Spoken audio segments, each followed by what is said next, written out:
Hello friends, எல்லோரும் எப்படி இருக்கீங்க? நல்லா இருக்கீங்களா? இன்றைக்கி நம்ம பார்க்க போகிறது, அதாவது நம்ம வீட்டில் நிறையா பேர் வந்து முட்டையோட வந்து வேஸ்ட் பண்ணிகிட்ருக்கோம். அதை எப்படி வேஸ்ட் பண்ணாமல் செடிகளுக்கு பயன்படுத்தலாம்னு தான் பார்க்க போகிறோம். ஸோ வீடியோ ஸ்கிப் பண்ணாமல் பாருங்கள். ஃபஸ்ட்டு நம்ம வந்து முட்டை ஓடுகளை சேகரித்து எடுத்துக்கலாம். இது நான் பார்த்தீங்கன்னா நான் வந்து ஒரு பக்கெட்டில் வந்து எடுத்து வச்சுருக்கேன் மொத்தமாக சேர்த்து. இப்போ வந்து இந்த முட்டை ஓடை வந்து என்ன பண்ணலாம்னா நம்ம வந்து நுணுக்கிக்கலாம். அதாவது சின்ன சின்ன பீசஸாக நான் வந்து நிறையா இருக்கனால இந்த கட்டையை வச்சு சின்ன நுணுக்கிக்கிறேன். நான் ஏன் முட்டை ஓடை வந்து செடிகள் பயன்படுத்தலாம்னு சொல்கிறேன்னு பார்த்தீங்கன்னா, முட்டை ஓடில் வந்து அதிகமான கால்சியம் சத்து இருக்குது. அதாவது நம்ம வந்து வெளியே இருந்து கால்சியம் உரங்கள் வாங்கி போடாமல் நம்ம வீட்டில் உள்ள கிச்சன் வேஸ்ட்லேருந்தே நம்ம வந்து செடிகளுக்கு கால்சியம் கொடுக்கலாம். இது வந்து மாடி தோட்டமோ இல்லை வந்து வீட்டு தோட்டம் வச்சுருக்கவங்க ரொம்பவே யூஸ்ஃபுல்லாக இருக்கும். பெரிய லெவலில் பண்ணுறவங்களுக்கு இந்த அளவு பத்துமான்னு தெரில.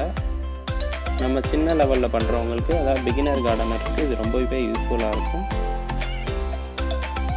நல்லா ஓரளவுக்கு நுணுக்குனதுக்கப்புறம் பார்த்தீங்கன்னா இந்த மாதிரி உங்களுக்கு இருக்கும். இதுக்கப்புறம் நீங்கள் என்னென்னா மிக்சியில் போட்டுக்கலாம். இல்லை பிகாஸ் பெருசாக இருந்தால் மிக்சியில் போட முடியாது, நிறையா முட்டையோடு போட முடியாது. ஸோ இப்போ நம்ம வந்து இதை வந்து ஒரு மிக்சியில் போட்டு அரைச்சிக்கலாம். உங்கள்கிட்ட நிறையா முட்டையோடு இருந்துச்சுன்னா கொஞ்சம் கொஞ்சமாக மிக்சியில் போட்டு அரைங்க, இல்லைன்னா மிக்சியில் அரைக்க சிரமமாக இருக்கும். ஸோ இப்போ வந்து நம்ம அரைச்சாச்சு. எப்படி பவுடராக இருக்குன்னு பார்த்தீங்களா, வெள்ளை கலரில். ஸோ இப்போ நம்ம வந்து இதை எப்படி செடிகளுக்கு பயன்படுத்தலாம் தான் பார்க்க போகிறோம். அது ரொம்பவே ஒரு ஈஸியான இது தான். இந்த மெத்தடில் பண்ணிங்கன்னா உங்களுக்கு வந்து முட்டை ஓடு வந்து உங்களுக்கு சீக்கிரம், முட்டை ஓடில் உள்ள கால்சியம் சத்து வந்து உங்களுக்கு சீக்கிரம் செடிகளுக்கு போய் சேர்ந்துடும். இந்த மாதிரி பொடியை அரைச்சி நீங்கள் யூஸ் பண்ணிங்கன்னா, இப்போ வந்து நம்ம வந்து செடி இருக்கிற பக்கத்தில் வேர்களை டேமேஜ் பண்ணாமல் கொஞ்சம் இடத்த தோண்டிக்கலாம். தோண்டினதுக்கப்புறம் பார்த்தீங்கன்னா ஒரு 2 ஸ்பூன் அளவு, ஒரு தொட்டிக்கு வந்து ஒரு 2 ஸ்பூன் அளவு நீங்கள் வந்து போட்டுக்கலாம். இதில் அதை வந்து அவங்கவுங்க விருப்பம்தான். நீங்கள் எவ்வளோ வேணாலும், உங்கள்கிட்ட எவ்வளோ பொடி இருக்கோ அந்த அளவுக்கு நீங்கள் வந்து போட்டுக்கலாம். போட்டு முடிச்சதுக்கப்புறம் பார்த்தீங்கன்னா இந்த மாதிரி மூடிடுங்க. மூடிட்டு தண்ணியை தெளித்து விட்ருங்க.